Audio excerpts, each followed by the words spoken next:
கொடுத்துருக்காங்க. பொதுவாக தலைப்புல பேசுவாங்க, நம்பிக்கையில தான் சார் தலைப்பு கேட்டாரு. யாமறிந்த மொழிகளிலே அப்படின்னு தலைப்பு நான் கொடுத்தேன். ஏன்னா உண்மையிலேயே நீங்களாம் தமிழ் படிக்கக்கூடிய மாணவிகள் இல்லையா? மேடம்ஸ் தமிழ். அப்ப நம்மளுடைய மொழியினுடைய பெருமை என்ன, வளமை என்ன அப்படின்னு உங்களுக்கு இவ்வளவு நாளா சொல்லிட்டே வருவாங்க.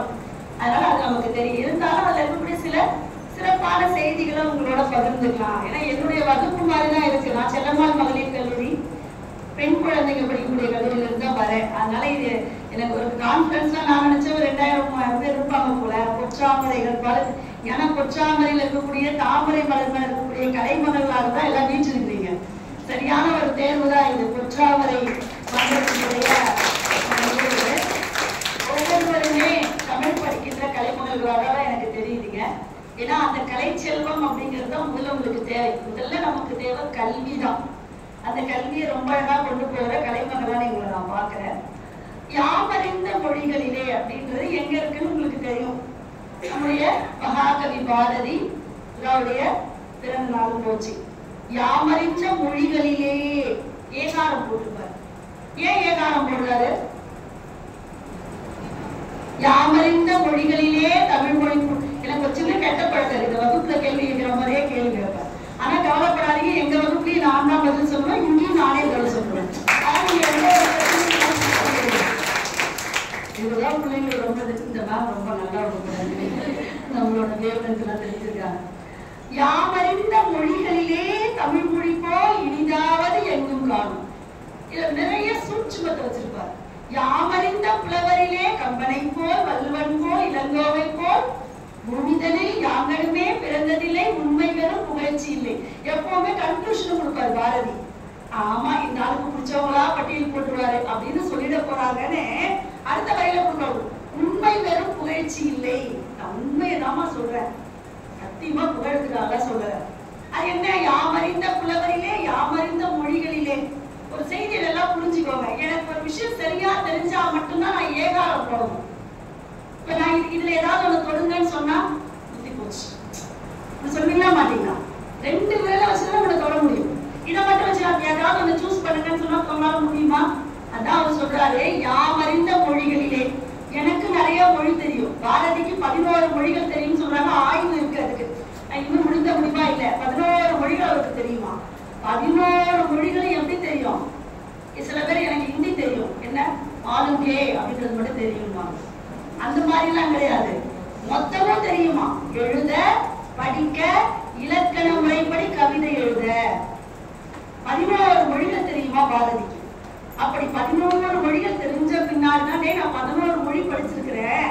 இத்தனை மொழிகள்ல என் தமிழ் மொழி மாதிரி சிறந்த மொழி உலகத்திலேயே இல்லடாங்க. அப்படிதான் சொல்ல முடியும். அப்பதான் ஏகாரத்தை நீ போடணும். நான் எவ்வளவு பெரிய ஆள் தெரியுமா அப்படின்லாம் சும்மாதான் சொல்லக்கூடாது. உன்னை பத்தி எனக்கு தெரியாதான் அவன் மைண்ட் வாய்ஸ் போகும். அப்ப தெரிஞ்சு வச்சுட்டு முடிந்த முடிவா சொல்லணும். யாமறிந்த புலவரிலே கரைச்சு குடிச்சிருக்காரு கம்பனை. அதனாலதான் அவர் சொல்றாரு, தமிழ் மொழி எல்லா இடத்துலயும் பரவணும்னா டிப்ஸ் கொடுப்பாரு.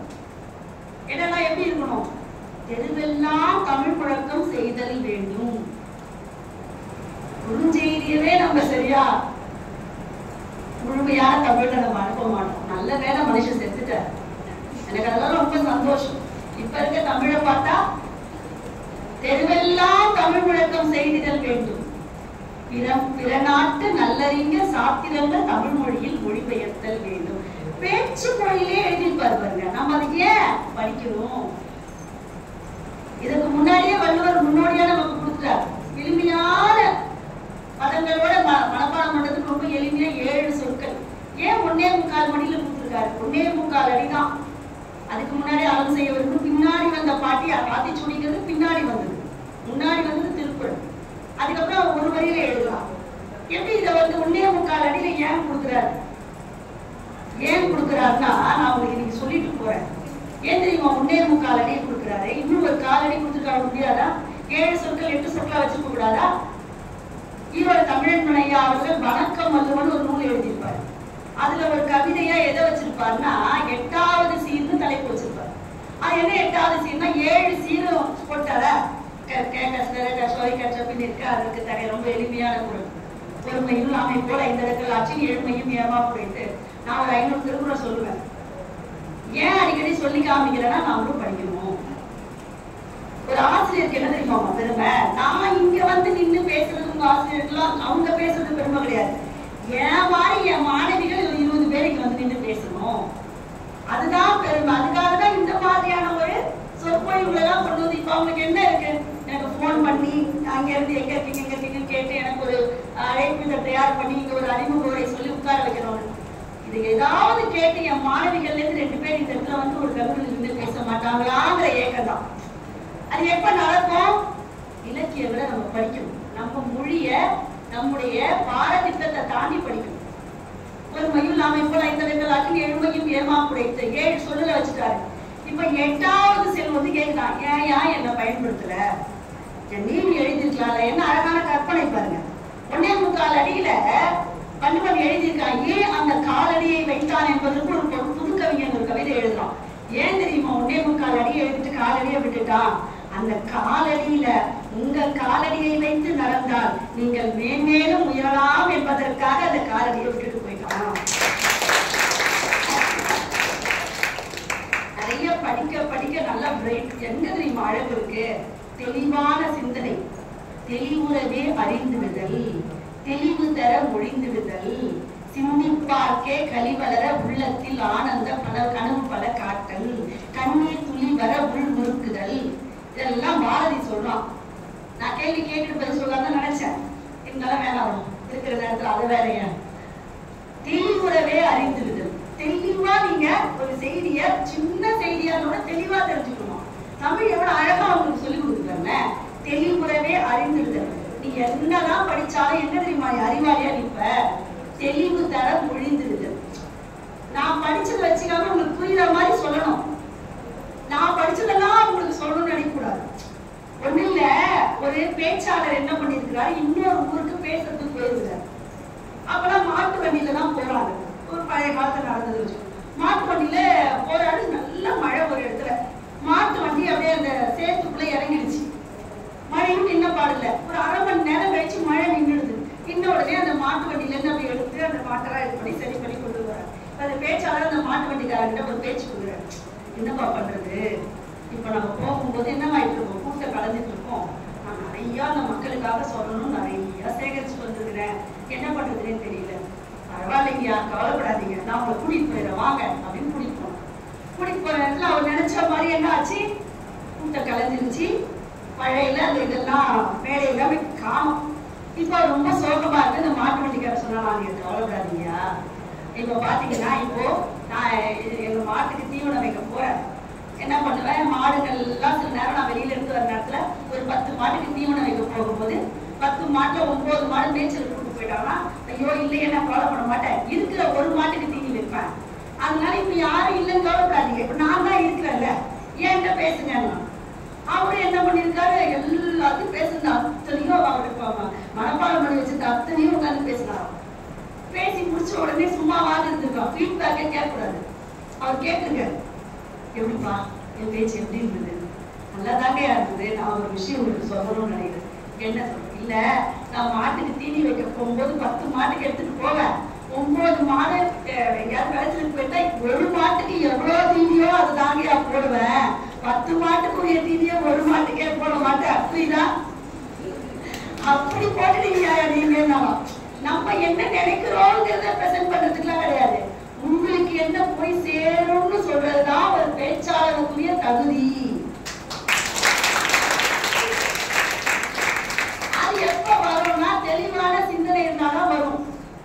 நான் படிச்ச அவ்வளவு இப்ப சொன்னாங்கல்ல, கற்க விமலா அண்ணாதுரைன்னு ஒரு சேனல் ஒண்ணு வச்சிருக்கிறேன். சர்வ நிச்சயமா அதுல 45 பேருக்கு மேல பார்க்க மாட்டாங்க. ஏன்னா அதுவும் முழுக்க தமிழ் சார்ந்த செய்திகள் போட்டிருக்கேன். இப்ப போன வருஷம் போட்ட ஆண்டாள் திருப்பாவை இப்ப தொடர்ந்து போறேன். சரியா? அப்போ அந்த மாதிரியான விஷயத்த ஒரு செய்தியை நம்ம படிக்கிற போது எத்தனை பேர் பாக்குறாங்கன்னு கவலைப்படுறது இல்ல. ஒரு ஆவணத்தை விமலா அண்ணாதுரை பதிவு செய்து வைக்கிறேன், எதிர்காலத்துல யாராவது அதை பார்த்து பயன்பெறுவாங்கன்ற நம்பிக்கை. எப்ப வரும்? தெளிவான அறிவு இருந்துதான். பாரதியினுடைய வரிகள் இருக்கிறதுனால நான் அதை கொண்டு போனோம்னு நினைக்கிறேன். ஏன் நம்ம பாரதிக்கு அழகான ஒரு சங்கரா காலேஜ்னு சொல்லும் பொழுதே காஞ்சி மகா பெரியவர் இவங்களுடைய அந்த சிந்தனைகளோட இருக்கக்கூடிய குழந்தைங்க நீங்க. அப்ப அந்த ஒழுக்க நெறியோட இருக்கு. அந்த ஒழுக்க நெறியினுடைய பாடல்கள்லாம் எளிமையா கொடுத்துருக்கிறோம் பாருங்க. நான் எல்லாரும் தொட்டு பேசுவேன். இப்ப பாரதியில முடிச்சுட்டு வரேன். என்ன சொல்றாரு அவரு, வாழ்க்கையில நீ எப்படி இருக்கணும், எப்படி நீ வேண்டுதல் வைக்கணும். நம்ம எல்லாரும் இது உண்மையிலே டிவைன் காலேஜ். ஒரு எப்பவுமே ஒரு பக்தி சூழல் இருக்கிறனால மேடம் கிட்ட கேட்கும் போதே சொன்னீங்க எதெல்லாம் இங்க நடத்துவீங்க, ஏன்னா இது மார்கழி மாசம்.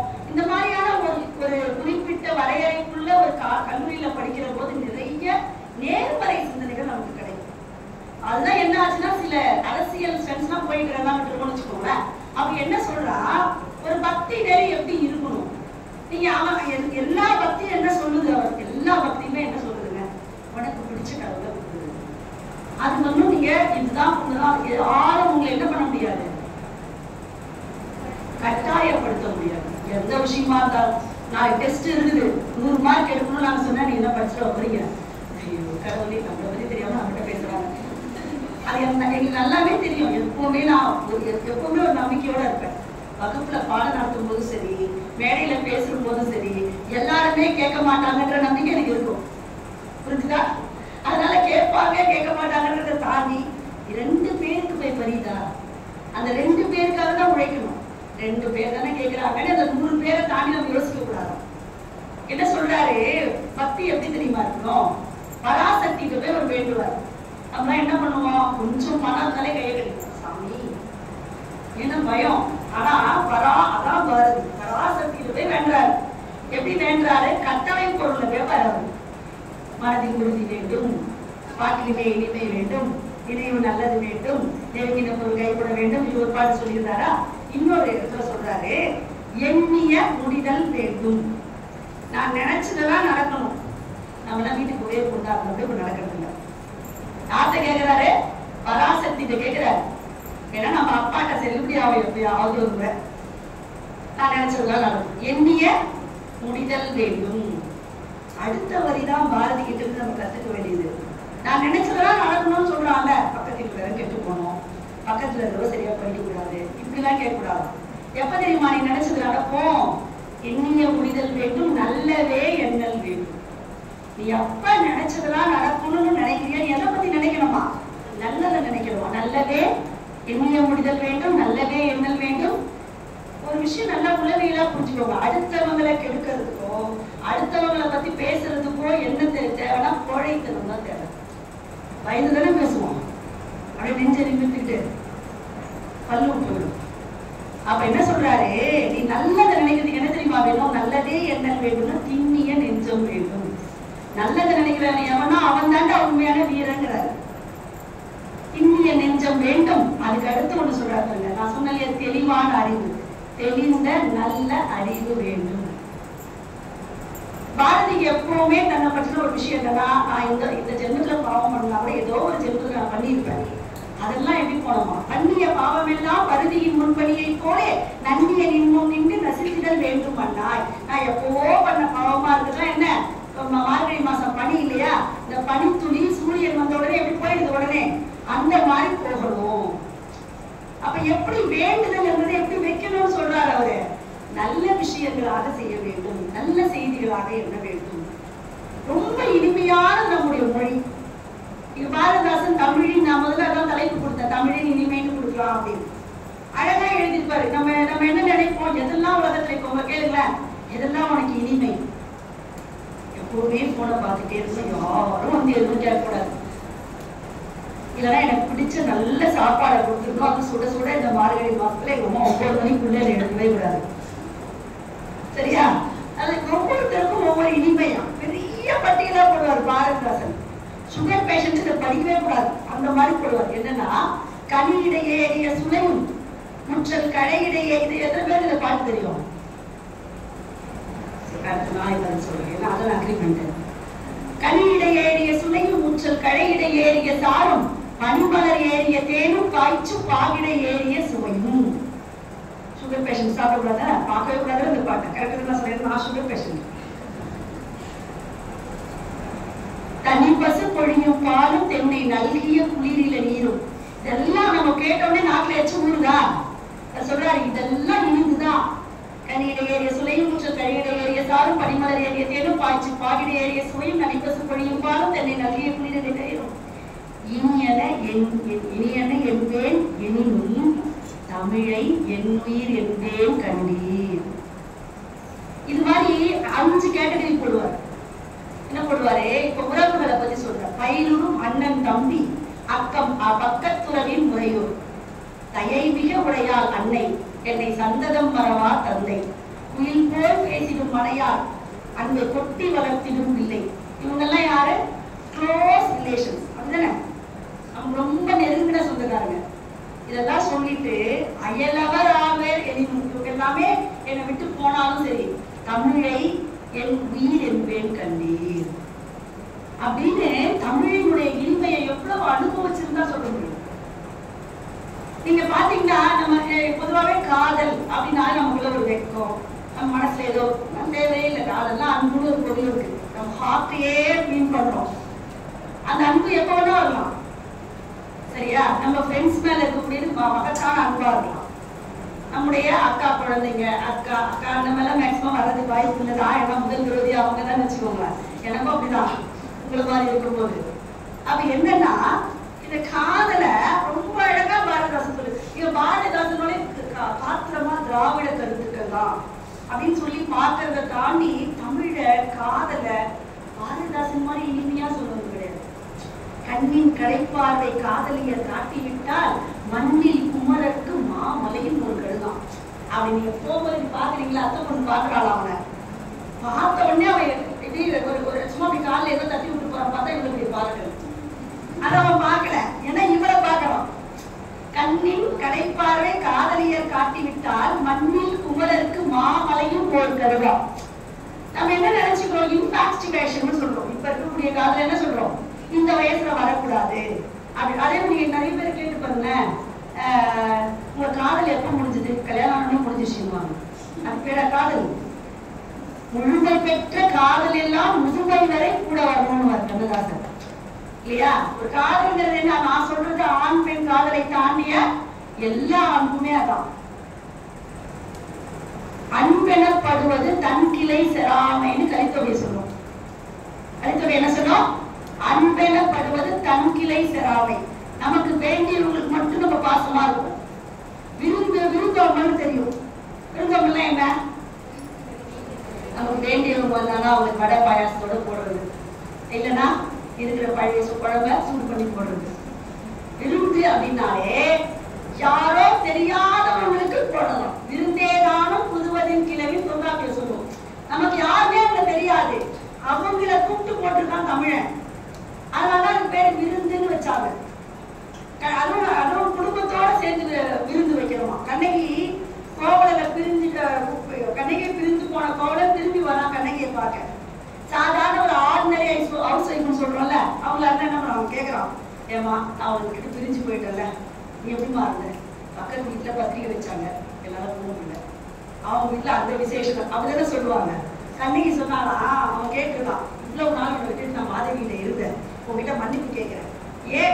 என்ன பிரிஞ்சு போனதுனால நீ எதையெல்லாம் இழந்தாய் கண்ணேன்னு கேட்கிறப்ப சொல்லுவான், அவங்களோட கடித்தலும் அந்தனர் கோம்பலும் துறவோருக்கு எதிர்த்தலும் தொல்லோர் சிறப்பின் விருந்ததில் கோடலும் இழந்த எண்ணெய்ன்னு அந்த பாட்டில் போட்டிருப்பாரு. படிக்கணும். இதெல்லாம் படிச்சாலும் நமக்கு தெரியும். சிலப்பதிகாரத்துல நம்ம என்ன பண்ணுவோம்? அரசியல் கூற்றோர் கடை பரம்பரைத்தாவதும் உரைசால் பத்தினியை உயர்ந்தோர் ஏற்றுவதும் உள்வினை உறுத்துவதும் இதோட முடிச்சிடக்கூடாது. நம்ம சிலப்பதிகாரமே இந்த 3 வழி தான் நினைச்சிட்டு இருக்கோம். ஆனா பஞ்ச் டயலாக், அந்த காலத்து பஞ்ச் டயலாக் அதெல்லாம் அதுக்குள்ள போனோம். அந்த பாடல் பகுதிக்குள்ள போனோம். ஏன் போனோம்? நாம தான் தமிழ் படிக்கணும். அதனால நம்ம என்ன பண்ணணும்? போய் அங்கங்க படிக்கணும். அவன் என்ன சொல்றா, நீ போயிட்டல, அப்ப தெருவுல யாரோ வந்து பிச்சான் தேகின்னு கேட்கிற போது அவங்களுக்கு சாப்பாடு போட கூட என்னால முடியலடா அப்படின்னு சொல்லக்கூடிய ஒரு வாழ்வியலை சொல்லி கொடுக்கணும் அப்படி தமிழ் இலக்கியம். அதைத்தான் விருந்தோம்பல் அப்படின்னு அழகா விருந்து அப்படின்னு வைக்கணும். அவர் என்ன சொல்றாரு, நீங்க சின்ன வயசு காதலை பத்திர தாண்டி முதியோர் காதல் ஒண்ணு வைப்பார். குடும்ப விளக்கு இருண்ட வீடு 2 புக்கு கேள்விப்பட்டிருக்கீங்களா? என்ன பாரதிதாசனுடைய என்ன குடும்ப விளக்குனா என்ன, இருண்ட வீடுனா என்ன? இது நல்ல பெண். அது வந்து நிறைய கான்ட்ராவர்சிஸ் இருக்கு. அது என்ன, பெண்கள் வந்து இப்படிதான் இருக்கிறோமா, அப்படி இருக்கக்கூடாதா? இதுலயே ஒரு குரல் வரும், இங்க ஒரு 4 ஆண்கள் தான் இருக்காங்க, எல்லாம் சொல்லலாம் வேலை. என்னன்னா ஒரு திருவள்ளுவர் கிட்ட நமக்கு கான்ட்ரவர்சி இல்லையா இருக்கு. ஐயோ திருக்குறளை நீ பேசிட்டியா, கருத்துல கொடுப்போம். அப்படிலாம் கிடையாதுங்க. திருவள்ளுவர் இருந்தா கூட படிக்கிறார், அப்ப யாரும் விமர்சனம் பண்ணுங்கன்னு சொல்லுவாங்க. எல்லாமே விமர்சனத்திற்கு உட்பட்டது. நானா இருந்தாலும் சரி, நீங்களா அதில் அக்செப்டன்ஸ் இருக்கணும் நமக்கு. திருக்குறள்ல ஒன்று சொல்லுவார் அவர், என்னன்னா தெய்வம் தொழால் கொழுநன் தொழுதெழுவால் பெய்யென பெய்யும் மழை. இப்படி ஒரு குறள் நம்ம பார்த்ததே இல்லையே புத்தகத்தில் சொல்றார். தெய்வம் தொழால் கொழுநன் தொழுதெழுவால் பெய்யென பெய்யும் மழை. என்னன்னா குறளுடைய விளக்கத்துல சொல்றேன். கடவுளை சொல்ல வேண்டாம், தெய்வம் தொழால், கடவுளை நீங்க கும்பிட வேணாம். கொழுநன்னா கடவுள், கணவனை கும்பிட்டா போதும். நீ போய் வெளியில நின்று மழை பெய்தா பெய்யும். பெய்யுமா பெய்யுமா பெய்யாதா? பெய்யாது. நான் சொல்றேன் பெய்யும். இது அவங்களா அப்படின்னு நினைக்கூடாது, பெய்யும். எப்ப தெரியுமா? அப்படி தொடக்கூடிய அளவுக்கு கடவுள் இருக்கணும். இருந்தா என்னவாகும்? பெய்யும். அப்ப தப்பு யார் மேல? நம்ம மேல இல்ல, அந்த ஆள் மேலதான். சரியா? அதுதான் வந்து எழுதிருக்காரு. நம்ம வீடியோ கட் பண்ணிடலாம் சொல்றது. அப்படி நம்ம சைடு மட்டும் எதுவும் வச்சு கூடாது, 2 பக்கம் இருக்கணும். அப்படி இருந்தாலும் வள்ளுவர் அவங்க சொல்லியிருப்பாரு இல்லையா? எல்லாத்துக்குமே மறுபக்கம் பார்க்க சொல்லுகிறது அவருடைய இலக்கியம். அவர் சொல்றாரு, முதியவர் காதல் ஒண்ணு வைக்கிறாரு. உண்மையா நம்ம அவர்களை வந்து இது பண்ணோம்னா கடைசி வரைக்கும், அதனால அன்பெனப்படுவது தன்கிரை செல்லாமல் சொல்ல வந்தல, நமக்கு பிடிச்சவங்க கிட்ட மட்டுமே அன்பை காட்டுறது பேர் அன்பு கிடையாது. எல்லாரிடமும் அன்பு காட்ட வேண்டியவர்களுக்கு அன்பு காட்டணும். அதனாலதான் வள்ளலார் சொன்னார், வாடிய பெயரை கண்ட போதெல்லாம் வாடினேன் அப்படின்னு சொல்றாரு. அப்போ நம்ம அன்பு காமிக்கணும். அந்த அன்பு உண்மையான அன்பா இருந்தாலும் நீங்க 90 வயசு வரைக்கும் அது நிலைக்கும். அந்த அது நம்முடைய பாரம்பரியம் பாருங்க. ஒருத்தர் என்ன பண்ணிருக்கிறாரு, திருக்கடையூர் உங்களுக்கு தெரியும். திருக்கடையூர்ல போயிட்டு ஒரு ஆங்கிலேயர் வெளியில நின்று அந்த மண்ணை எடுத்து ஒரு காகிதத்துல வச்சு கட்டிட்டு இருந்தாரோ. இன்னொருத்தர் கேட்டுருக்காரு, அந்த கைடு கேட்டுருக்காரு, என்னங்க இது, இந்த மண்ணை போய் எடுத்து வச்சு என்ன பண்றீங்க? இது நாங்க எங்க அமெரிக்காவுக்கு கொண்டு போறோம். நீங்க ஃபேன் ஆஃப் பண்ணிக்கலாம், ஏசி ஓடாதோ.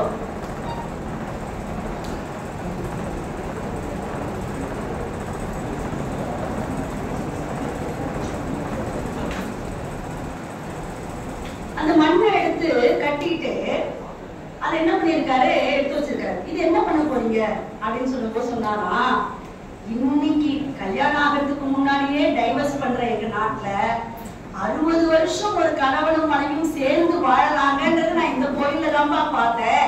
இந்த மண்ணை கொண்டு போனாலாவது எங்க ஊர்ல நல்லபடியா வாழ மாட்டாங்களா, நான் இதை கொண்டு போறேன்னா. அப்படி கடைசி வரைக்கும் இருக்கக்கூடிய ஒரு நட்பை காதல சொன்னது நம்முடைய தமிழ் சமுதாயம். சொல்றாரு, ஒருத்தி மட்டும் புரிஞ்சிருக்காரு, நல்லா ரசிக்கிற மாதிரி. உங்க பேர் என்னடா? சக்தியா? ஷர்மிளா. என்ன ஆயிருக்கு அந்த கால அந்த இதுல சொல்றாரு, வயசாயிடுச்சுங்க. அவ்வளவு அருமையா இருக்கும் இந்த கவிதை. தேடி இப்ப நான் சொன்னதெல்லாம் எங்க இருக்குன்னு தேடி உங்க மேடம் கிட்ட சொல்றீங்க. மேடம் அவங்க சொன்னது இங்க இருக்காங்க பார்த்தோம். 2 இந்த கிழவனுக்கு 80 வயசு. இந்த கிழவின்றதுதான் தமிழ் சொல், தலைவியின் பொருள். எந்த பாட்டியுமே எனக்கு கிழவின்னு சொல்ல கோபம் வந்து இல்லையா? நீங்க போய் உங்க பாட்டி அப்படியே கொடுங்க, நீதான் இந்த வீட்டுக்கு தலைவி அப்படின்னா அது வாய முடியும். இல்லைன்னா நீங்க ஒண்ணு பேசக்கூடாது, சரியா? அத கிழவிக்கு 70 வயசு, கிழவனுக்கு என்ன வயசு? 70 வயசு. இப்போ அவரு அந்த கைத்து கட்டு மேல உட்கார்ந்து இருக்காரு. இப்ப அந்த கேள்வி கிட்ட போய் தண்ணி கொஞ்சம், அவர் எதுவுமே கேட்கல, சாப்பிடுறாரு, விற்கிறாரு. இப்பவா இருந்தா கொஞ்சம் தண்ணி எடுத்துறியா, அதை நீ போய் எடுக்க மாட்டியா அப்படின்னு சொல்லுவோம். ஆனா உடனே அவங்க குறிப்பறிந்து போறாங்க. நமக்கு பிடிச்சவங்களுக்கு செய்யறது அடிமைத்தனம் இல்லை, நல்லா புரிஞ்சுக்கோங்க. அது அவங்களும் செய்யணும். நான் சொல்லல கொழுநன்றது அதே கதை தான், அவங்களும் செய்யணும், நம்மளும் செய்யணும். அதான் பொண்ணு அங்க போறா. போய் அந்த தண்ணி என்ன, அந்த பாட்டிக்கு எப்படி இருக்கும், கையே நடுங்குது. 75 வயசுல எப்படி இருக்கும்? அந்த அங்க இருந்து தண்ணி போடுறாங்க, அப்படியே நடுக்கி நடுக்கி நடுக்கி நடுக்கி வரும்போது அந்த ஒரு கிளாஸ் தண்ணி கூட இல்லை. அதை இந்த தாத்தா அப்படியே பொறுமையா வச்சு குடிச்சிடுறாரு. குடிச்ச உடனே அந்த பாட்டி முந்தானையில எடுத்து தாத்தாவோட வாயாவை தொடச்சு விட்டுருனே தாத்தா பாக்குறாரு. அப்ப அவருக்கு ஒரு லவ் சீன் வருது. அத பாரதிதாசன் எழுதுறாரு. அப்படி பாக்குறாரு, இந்த அம்மா ஒரு 55 வருஷத்துக்கு முன்னாடி கல்யாணம் பண்ணும்போது எவ்வளவு அழகா இருந்தா.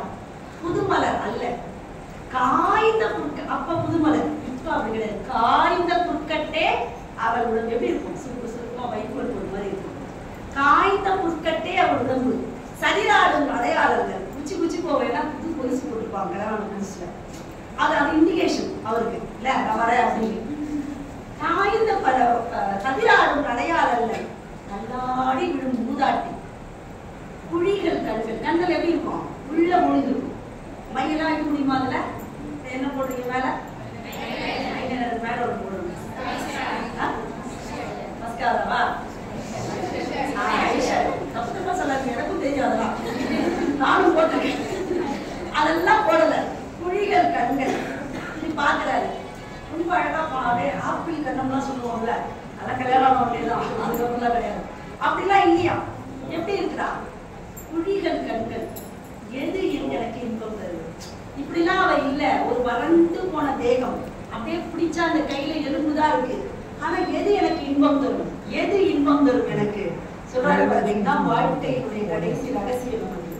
சதிராடும் அடையாளங்கள் தள்ளாடி விழும் மூதாட்டி குழிகள் கண்கள். எது எனக்கு இன்பம் தரும்?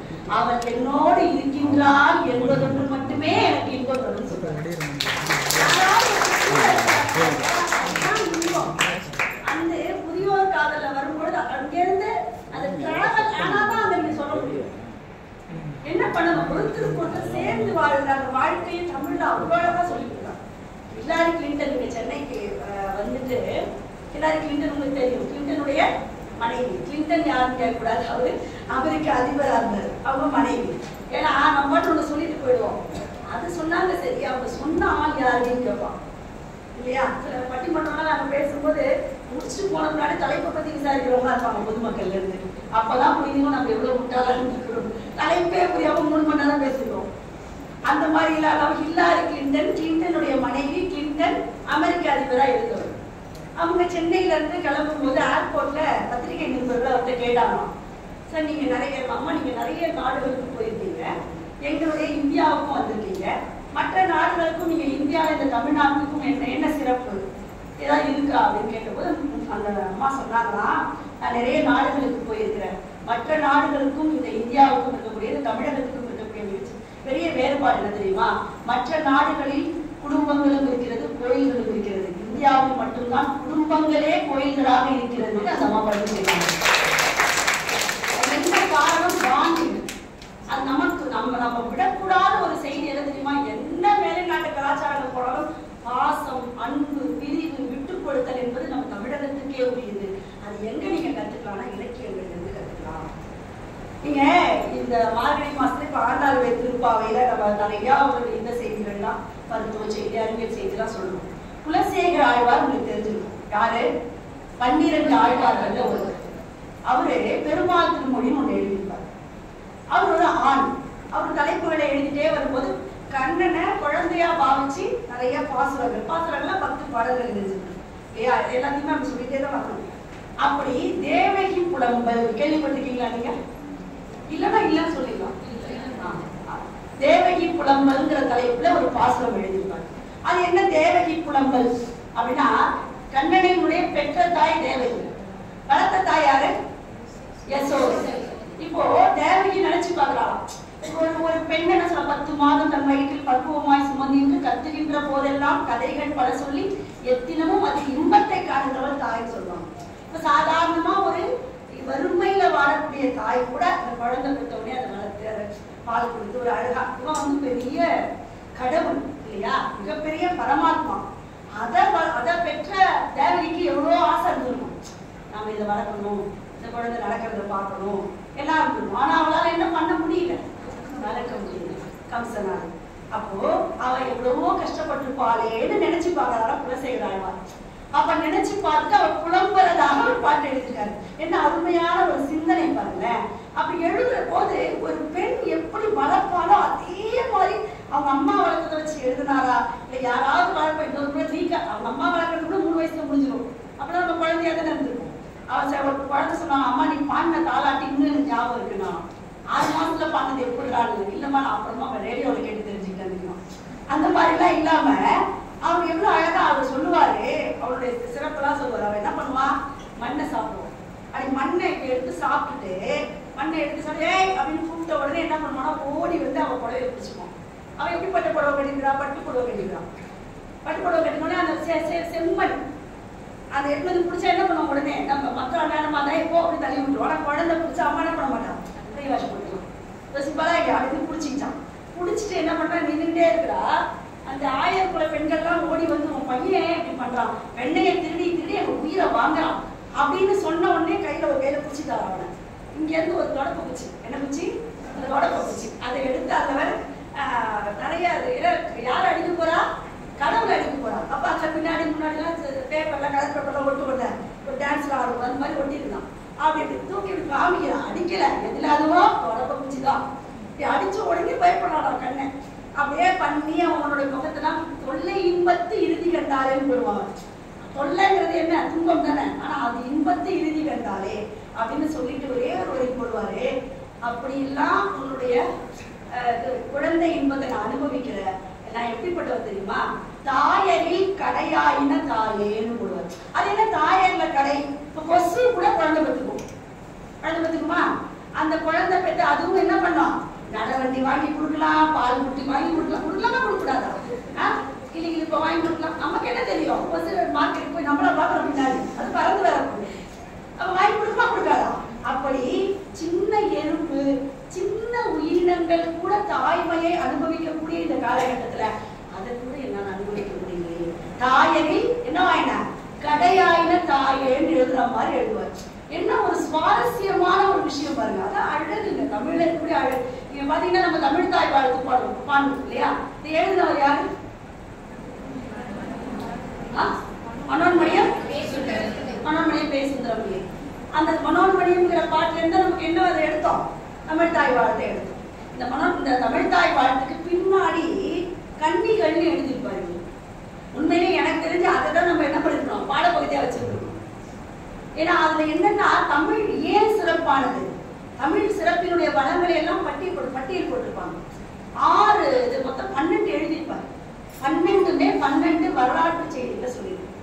அதுல பாத்தீங்கன்னா, கடல் குடித்த குடமுடி முன் கரைகான குறுநாளில் தொடுகடலை உணக்குவோமை சொல்லுவதும் புகழாமே அப்படின்னு எழுதி. என்ன அதுக்கு பொருள் அப்படின்னா, நீங்க அகத்திய முனி கேள்விப்பட்டிருக்கோம். யாராவது அகத்திய முனிவர் தமிழ வந்து அவர் தான் வளர்த்தாரு, பொதிகை முறையில வளர்த்தாரு அப்படின்னு சொல்லுவோம் இல்லையா. அந்த அகத்திய முனிவர் என்ன சொல்லியிருக்காருன்னா, இந்த தமிழினுடைய கரையை என்னால பார்க்க முடியுதுப்பா, அவ்வளவு பெரிய கரை இல்லாத கடல் அப்படின்னு சொல்றாங்க. அப்படிப்பட்ட அகத்திய முனிவர் என்ன பண்ணாரா, ஒரு முறை இந்த தேவர்களுக்கு எல்லாம் போயிட்டு பெருமாள்கிட்ட ஒரு பெரிய ஆப்ளிகேஷன் வைக்கிறாங்க. என்னன்னா, விருத்திகாசுரன் அப்படிங்கிற ஒரு அசுரன் அவங்கள என்ன பண்றாங்க, கொடுமைப்படுத்துறான். அதான் எப்பவுமே நடக்கும், ஒரு அசுரன் இருப்பான், ஒரு வில்லன், ஹீரோ கான்செப்ட் இல்லையா. இப்ப இவங்க எல்லாம் போய் பெருமாள்கிட்ட சொல்ற போது இந்த விருத்திகாசுரனை வதம் பண்ணதுக்காக பெருமாள் வரான்.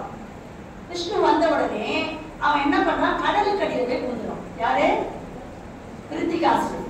அப்ப என்ன பண்றாரு, அவரு அகத்திய முனிவரை கூப்பிட்டு இந்த கடலை குடிச்சிருப்பான் குடிச்சிட்டாரு. அவரு பாருங்க எவ்வளவு உப்பு தண்ணி குடிச்சிருக்காரு. அப்படி குடிச்ச அவர் சொல்றாரு, கடலுக்கு அதாவது தொடுகடலை உணக்குவோமை சொல்லுவதும் புகழாமாதான் அதனுடைய வரி. என்ன சொல்றாரு, இனிமேல் தமிழ கடலுக்கு ஓமையா சொல்லாதீங்க. ஏன்னா கடலை குடிச்ச அகத்தியரே உன் கரையை பார்க்க முடியலன்னு தமிழை பார்த்து சொல்லியிருக்கிறாரு. அப்படி சொல்லலாமா, அது என்ன பிழை, அதை வந்து சொல்லக்கூடிய அந்த வார்த்தையே பிழைடா அப்படின்றாரு. அதே மாதிரி இன்னொரு செய்தி சொல்லியிருப்பாரு. மாணிக்க வாசகர் காஞ்சிபுரம் வந்திருக்காரு. யார் மாணிக்க வாசகர், சமயக்குறவர் ஆறுதல ஒருத்தர்.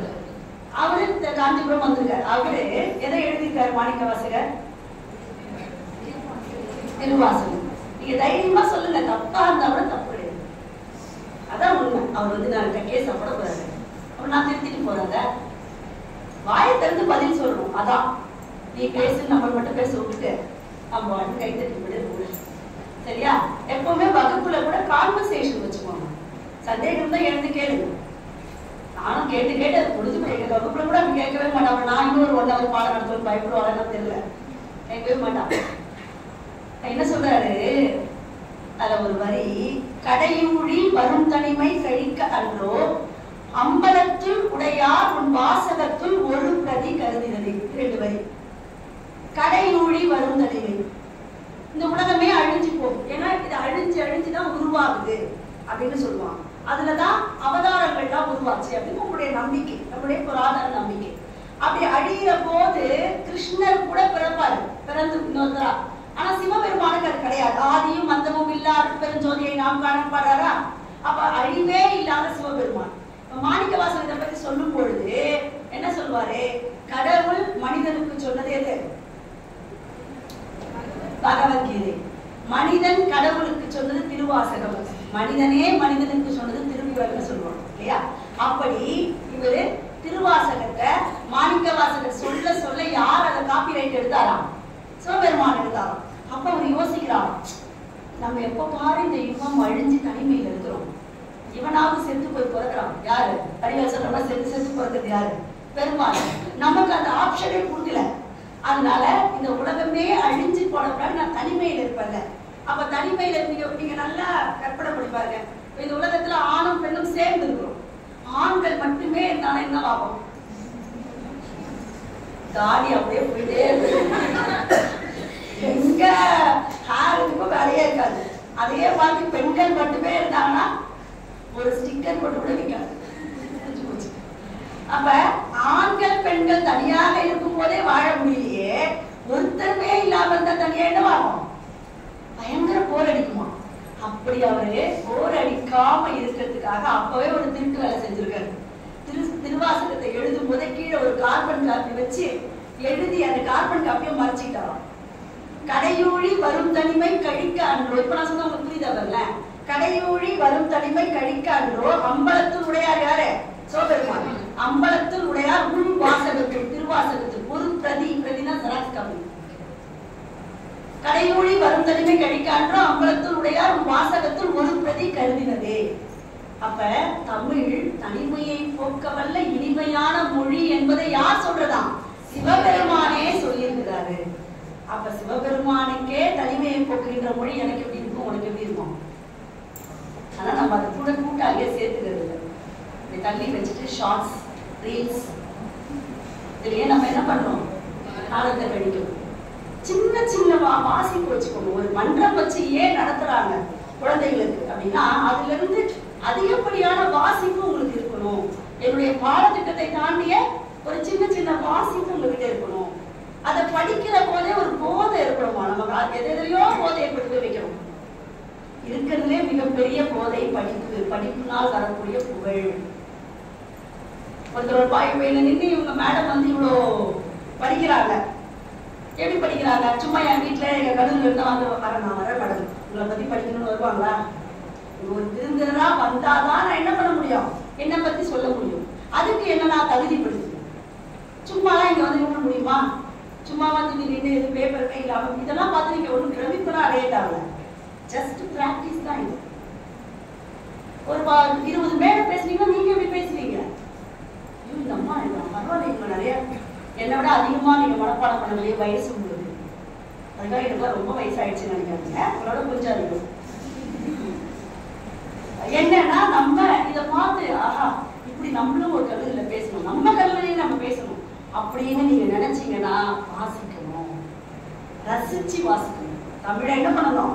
ஒண்ணுமே இது பெரிய இப்ப அவங்கள பெரிய குடும்பக்காரனா எப்படி ஒரு மணி நேரம் வந்து இங்கிலீஷ்ல பேச சொன்னா குடும்பக்காரி ஏன் தாய்மொழியே பேச சொல்றோம், நம்ம தாய்மொழியே பேச சொல்றோம். என்ன பண்றோம்? அதுக்கு சின்ன சின்னதா படிக்கணும். அது எப்படி அதை இந்த மாதிரி பேசுறதுக்கு ஒரு சின்ன பிராக்டிஸ். அனுபவம் தான் மனுஷனுக்கு சிறந்த ஆசான் இல்லையா? அவங்க அனுபவம் தான் உங்களுக்கு சொல்லி தராங்க. அவங்க தான் குரு. அப்ப நம்ம என்ன பண்ணணும்னா சின்ன சின்ன வாசிப்பு வச்சுக்கோங்க. இந்த சின்ன ஒரு திருக்குறள்ல இருந்து ஆரம்பிக்கிறது தான் அது அப்படியே ஒவ்வொன்றுதான் இலக்கியத்துக்கான சிறப்பே. இதை வாசிக்கிற போது அது, அதை வாசிக்கிற போது இது. அடைச்சொற்கள் ரொம்ப அழகா இருக்கும் மொழியில.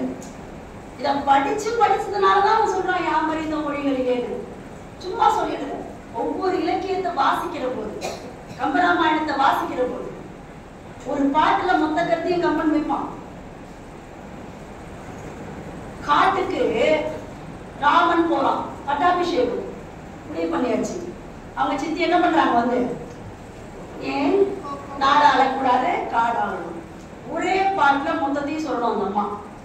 ஏன்னா ரொம்ப டென்ஷனா இருக்கும் அந்த டைம்ல. நாம இப்ப சொல்றோம் கையிலேயே சொல்லிட்டா.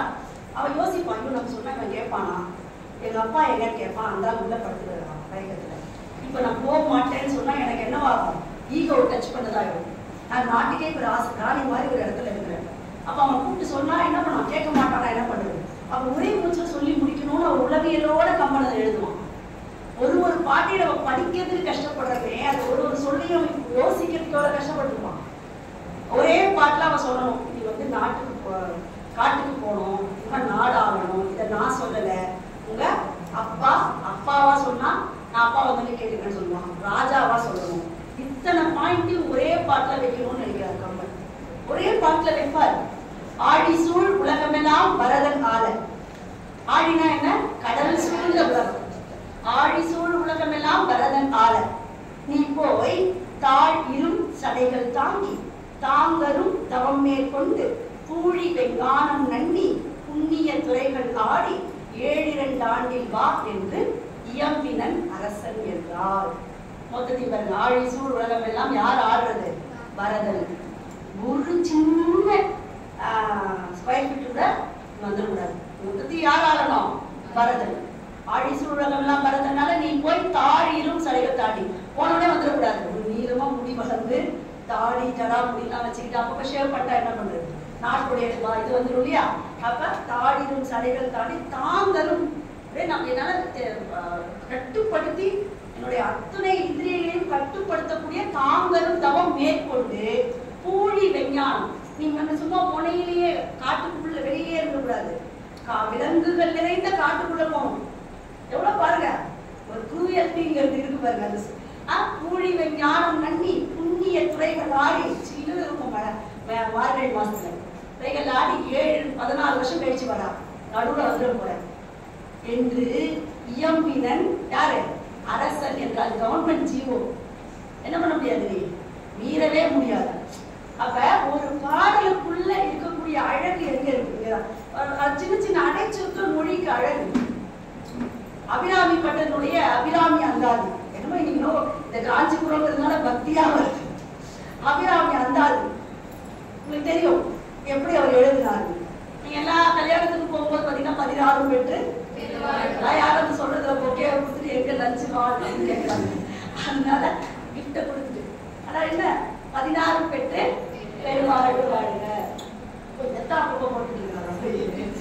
சரி சரி என்ன அப்படின்னா எல்லாத்துக்குமே ஒரு அழகான அடைமொழி கொடுத்துருப்பாரு. ரொம்ப ஆச்சரியப்பட்டு விதந்து படிச்சுக்கிறாங்க. என்னன்னா கலையாத கல்வியும் குறையாத வயதும் ஒரு கபடு வாராத நட்பும் குன்றாத வளமை கன்றாத இளமை கழுவினி இல்லாத உடல் அன்பு அகலாத மனைவி சரியாத மனம் தவறாத சந்தானம் தாழாத கீர்த்தி மாறாத வார்த்தை கொடைகள் தடைகள் வாராத கொடை ஒரு கோணம் துன்பம் இல்லாத வாழ்வு உன் பாதத்தில் அன்புன்னு சொல்லியிருப்பாரு. எத்தனை வந்துச்சு மொத்தம்? உங்களை நம்பிதான் நான் சொல்றது, நடுவே எது விட்டாலும் தெரியாது. சரி, எல்லாத்துக்கும் முன்னாடி ஒரு அடமொழி இருக்கும். அது என்ன, கலையாத கல்வி. கலையாத கல்வினா என்ன, யாராவது ஒருத்தர் சொல்லுங்க. கலையாதன்ற சொல்லுக்கு என்ன பொருள்? சரி, அழியாதன்னு நீங்க சொல்றீங்க. அழியாத கல்வின்னு எப்படி இருக்கும் நமக்கு? அறுந்து போறதே இல்லாம. வெரி குட், உங்களுக்கு ஒரு கைத்தறி கொடுத்துக்கோங்க. கலையாத கல்வினா இப்பெல்லாம் நீங்க பொம்பளை குழந்தைங்க, இது சரியான இடம் நான் சொல்றது. உங்களை கொண்டு வந்து சேர்ப்பாங்க. ஏன்னா நான் மகளிர் கல்லூரியினுடைய தமிழ்துறை தலைவர் அனுபவத்தை சொல்றேன். முதல் வருஷம் கொண்டு வந்து சேர்ப்பாங்க. 3ஆவது செமஸ்டர் முடிஞ்சு 4ஆவது செமஸ்டர் செகண்ட் இயர் வச்சுக்கோங்களேன். அவங்க அப்பா வருவார், ஒரு நல்ல சம்பந்தம் வந்துருக்குமா, இதை விட்டா உலகத்துல மாப்பிளையே இல்லைன்ற மாதிரி பேசுவார். நான் சொன்ன ஐயா இன்னும் 3 உங்களை மாதிரிதான் ரொம்ப வறுமையில பிற்படுத்தப்பட்ட குடும்பத்துல இருந்து வந்த பிள்ளைங்க தான் எங்க மாணவிகள். அதனாலதான் உங்களை பார்த்தா என் மாணவிகள் மாதிரியே இருக்கு. நான் மனசார சொன்னதுக்கு காரணமே அதான். அதை வந்து நிப்பாரு. நின்ன உடனே சொன்னேன், சார் 3 செமஸ்டர் தாங்க இருக்கு, முடிச்சுட்டாங்கன்னா அதுக்கப்புறம் கூட அவன் ஏதோ ஒரு டிகிரி அப்படின்றத வச்சுக்கலாம். இல்லைம்மா நல்ல சம்பந்தம் வந்துச்சுமா, நான் கல்யாணம் பண்ணிட்டு நான் அனுப்புறேம்மா படிக்கிறதுக்கு. அவன் போனவதான் டிசிய குழந்தைய பெற்றுட்டு வந்து வாங்குவான். இப்ப நான் படிக்க முடியுமான்னு கேட்பான். கலைஞ்சு போச்சா கல்வி? சில பேர் கல்யாணம் ஆனவனே வந்து சேருவான். சேர்ந்த உடனே நான் சொல்வேன், 3 வருஷம் குழந்தை பெற்றுக்காத, இப்போதைக்கு படிச்சு முடி, கரெக்டா கன்சீவ் ஆகி வந்து நிற்பான். இப்பெல்லாம் டாக்டருங்க அப்படி கன்சீவ் ஆன உடனே சொல்றாங்க எழுந்து நடக்கவே கூடாது. எனக்கு ஒண்ணுமே புரிய மாட்டேங்குது. நாங்கெல்லாம் 2 கூட தண்ணீர் தூக்கிட்டு வந்துதான் குழந்தை பெற்றிருக்கோம். ஆனா படுக்கையை விட்டு எழுந்திருக்க சொல்லமா, நான் அப்படியே வந்து எக்ஸாம் எழுதுறேன், படிக்காம எப்படி இருக்குமே எழுதிடுவேன். அப்ப என்னன்னு நான் நினைக்கிறேன், பாடமே நாங்க நடத்த தேவையா? புரியவே புரியாது. அப்ப என்ன ஆகும்? குழந்தை பெற்ற உடனே அதை கண்டிப்பா அது என்ன பண்ண முடியாது, அதனால கண்டினியூ பண்ணவே முடியாது. கல்வி வளர்ந்து போச்சா? இது இந்த மாதிரி பிரச்சனைகள் பெண் குழந்தைகளுக்கு. ஆண் குழந்தைகளுக்கு வேற மாதிரி பிரச்சனைகள். குடும்பத்துல அப்பா திடீர்னு தவறிடுவாரு, குடும்பத்தை சுமக்க வேண்டிய ஒரு சுமை அந்த ஆண் குழந்தைகளுக்கு. அப்ப அவர் என்ன சொல்றாரு, உலகின் மிகப்பெரிய முதல் செல்வம் என்ன தெரியுமா? கலையாத கல்வி. உண்மையிலேயே நம்ம கல்வி கலையாம நம்ம பெற்றோர்கள் கிடைச்சிருக்காங்களே நீங்க பெருமைப்படணும், வாழ்நாள் முழுக்க நீங்க பெருமைப்படணும். கலையாத கல்வி, குறையாத வயது. வயதுங்கிறது எப்பவுமே நம்ம சொல்ற ஜஸ்ட் நம்பர்ஸ் சொல்றோம்ல, அதுதான். 80 வயது ஆனாலும் நான் நினைச்சாதான் ஆகும், இல்லைன்னா இல்ல எனக்கு வயசாயிடுச்சு, என்னால இது பண்ண முடியாது அது பண்ண முடியாதுன்னு நினைக்கிற மனசு இருக்குல்ல, அதுதான் மிகப்பெரிய செல்வம் அப்படிங்கிறது. அடுத்தது என்ன சொன்னேன், கபடு வாராத நட்பு. எல்லாத்துக்குமே சிறப்பான அடைமொழி பாருங்க, ரொம்ப முக்கியம் நட்பு. அதுவும் ஆண்களுக்கு கூட நான் பரவாயில்ல கொடுப்பது, பெண்களுக்கான நட்பு ரொம்ப ரொம்ப ரொம்ப ரொம்ப முக்கியமானது. நான் எதை சொல்றேன்னு உங்களுக்கே புரிஞ்சிருக்கும். நான் நாகரிகம் பற்றி சில விஷயங்களை பேசுறேன், புரிஞ்சிருக்கும். அதனாலதான் வள்ளுவர் 5 விதமான நட்புக்கான அதிகாரங்களை வச்சிருப்பாரு. கூடால் நட்பு, நட்பு, பழைமை, நட்பாராய்தல் அப்படின்னு அவர் எல்லாத்துக்குமே ரொம்ப தெளிவான அதிகாரங்களா வச்சிருப்பாரு. அப்ப என்ன வேணும்? சூழ்ச்சி பண்ணாத நட்பு வேணும். என்ன பண்ணாத நட்பு? அப்படி ஒரு தோழி கிடைச்சா நீங்களா உண்மையிலேயே வரம் பெற்றவர்கள் நான் சொல்றேன். அப்படி இல்லாத தோழியை விலக்கிடுங்க, நிச்சயம்தான். சரியா? அப்படி ஒரு நம்ம டிராவல் பண்ணா நமக்கும் கஷ்டம், அவங்களுக்கும் கஷ்டம். சரியா? எதுல ட்ரூனஸ் இருக்கோ இல்லையா நட்புல இருக்கணும். அப்ப கபடு வாராத நட்பு, கன்றாத வளமை, குன்றாத இளமை. எல்லாமே மனசுதான். வளமைனா என்ன? நம்ம கிட்ட இருக்கக்கூடிய பொருள் தான். 2 பேனாவே சந்தோஷமா வச்சிருக்கிறது இருப்பா, 20 பேனா வச்சுட்டு இது சரியா இன்னும் பட்டையா எழுதிட்டா நல்லா இருக்கு சொல்லணுமா இல்லையா? தரித்திரம்ங்கிறது வேற, தரித்திர மனசுங்கிறது வேற. கரெக்டா? இது சிந்தையின் தெளிவுன்னு. செல்வம் என்பது சிந்தையின் தெளிவு. நினைக்கிறது தான் செல்வம். ஒண்ணுமே இருக்காது அந்த வீட்டுல 4 பேரும் உட்கார்ந்து தண்ணி சோற சந்தோஷமா சாப்பிடுவாங்க. வீடு ஃபுல்லா கறி மீன் முட்டையுமா இருக்கும், உள்ள இருக்கும். ஆனா வீட்டுக்குள்ள போயிட்டு என்ன பண்ணுவாங்க, சுகர் பேஷண்டா கேழ்வரகு வச்சு குடிச்சிட்டு இருப்பாங்க தனி ரூம்ல. எது சந்தோஷம்? அந்த மாதிரி ஒன்னா இருக்கிறதா சந்தோஷம். செல்வம் என்பது சிந்தையின் நிறைவுன்னு சொல்லுவாங்க. நம்ம இங்க நினைக்கிற ஒரு விஷயம் சொல்லுவாங்க. நீங்க பாத்தீங்கன்னா இந்த சின்ன சின்ன காய்கறி கடை வச்சிருக்கிறவங்க பாத்தீங்கன்னா அவங்க சமைக்கிற அவங்க வீட்டுல என்ன சமையல்னா நேற்று காய் காய்ச்சி போயிருக்கும்.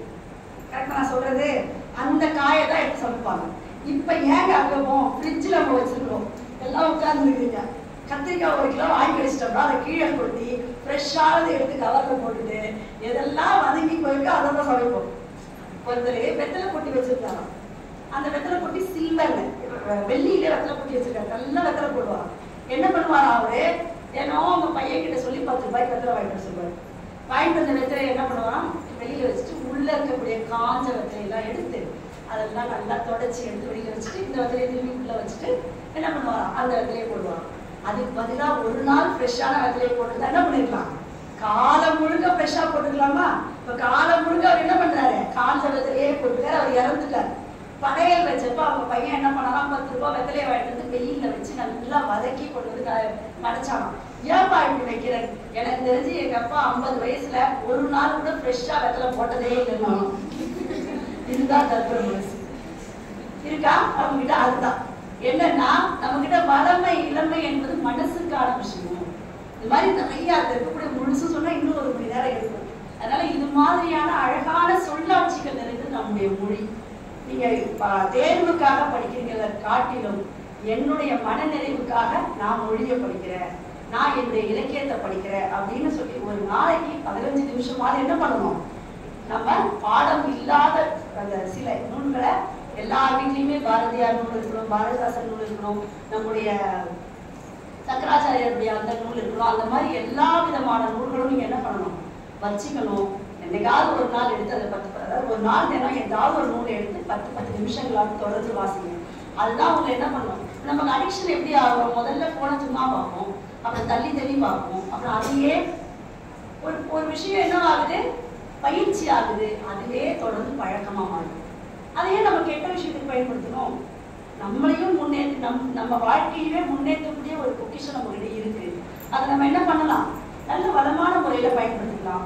இந்த நாள் அப்படிங்கிறது உங்களுக்கு ஏதாவது ஒரு சின்ன மாற்றத்தை ஏற்படுத்திருக்கும் அப்படின்னு என்னுடைய உரையின் மூலம் நான் உங்களுக்கு தெரிவிச்சுக்கேன். இந்த நிகழ்வுக்கு, அழகான நிகழ்வுக்கு எனக்கு வாய்ப்பளிக்க அத்தனை பேருக்கும் நன்றி.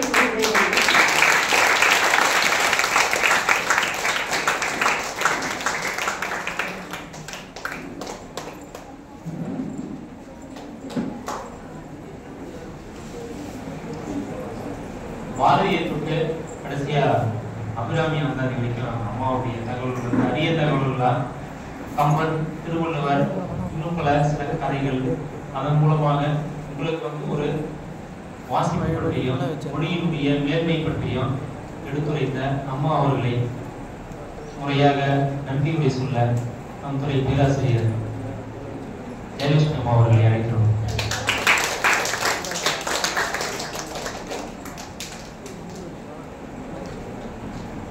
பிறந்து சிறந்த மொழிகளிலே சிறந்தே பிறந்த மொழியாகிய எனது அன்னை தமிழை வணங்கி எனது நன்றி உரையை தொடங்குகிறேன்.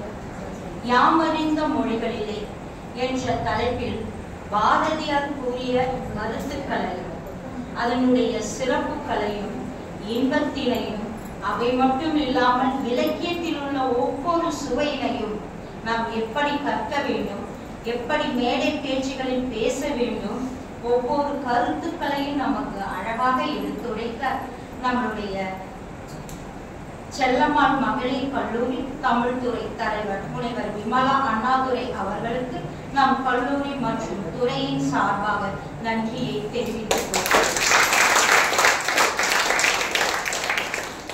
மேலும் நமக்கு இந்த நாள் வாய்ப்பை தந்த நம் கல்லூரி முதல்வர் ஐயா அவர்களுக்கும் தமிழ்துறை தலைவர் மற்றும் ஆசிரியர் பெருமக்களுக்கும் என் நன்றியை உரித்தாக்குகிறேன்.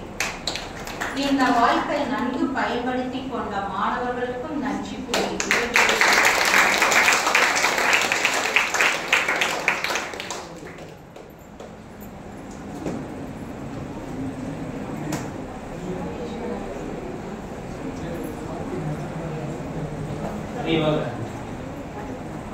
நாட்டு